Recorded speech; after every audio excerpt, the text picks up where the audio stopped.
সবাই ভাবে পৃথিবীর সবথেকে খারাপ সিচুয়েশনে আমিই আছি।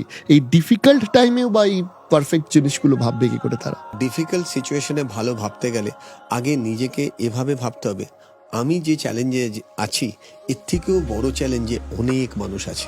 ওই যে একটা খুব সুন্দর গল্প আছে না, একজন প্রফেসর প্রত্যেকটা স্টুডেন্টকে বলেছে প্রত্যেকের প্রবলেম এখানে লিখে দাও, এবং প্রবলেম লিখে দেওয়ার পর বলছে ধরো তোমার প্রবলেম সলভ হয়ে গেছে, তাহলে তুমি কি করবে?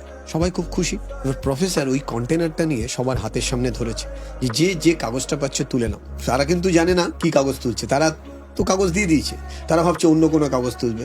তোলার পর দেখছে একজনের প্রবলেম অন্যজনের কাছে গেছে। কারোর ক্ষেত্রে দেখা যাচ্ছে সে লিখেছিল আমার কাছে টাকা নেই, তার কাছে গিয়ে জুটলো তোমার কাছে দুটো পা নেই, তো বলছে আমার এর থেকে ভালো আমার টাকা নেইটা ঠিক আছে, আমার পা নেইটা দরকার নেই। তার মানে প্রত্যেকের প্রবলেম প্রত্যেকের জায়গায় কিন্তু ইউনিক, কিন্তু আমরা অনেক সময় নিজেদের প্রবলেমটাকে এতটা হাইলাইট করি যে ওই প্রবলেম থেকে বেরোনোর জায়গায় আমি প্রবলেমের মধ্যে ডুবে যাই। যে কারণে বলা হয় when you inside the problem, inside the challenge, you never find the answer, you have to go back। মানে খুব সুন্দর একটা এক্সাম্পল আমার এক টিচার একবার দিয়েছিলেন, 20 ফুট বাই 20 ফুট একটা হোর্ডিং, যেটা হয়তো অনেক উপরে লাগবে, ওই হোর্ডিংটা নিচে নামানো আছে। সেটাকে তুমি এত ক্লোজ থেকে দেখছো, তোমার কাছে ওটা কি মনে হবে? মিনিংলেস, বুঝতেই পারবে না।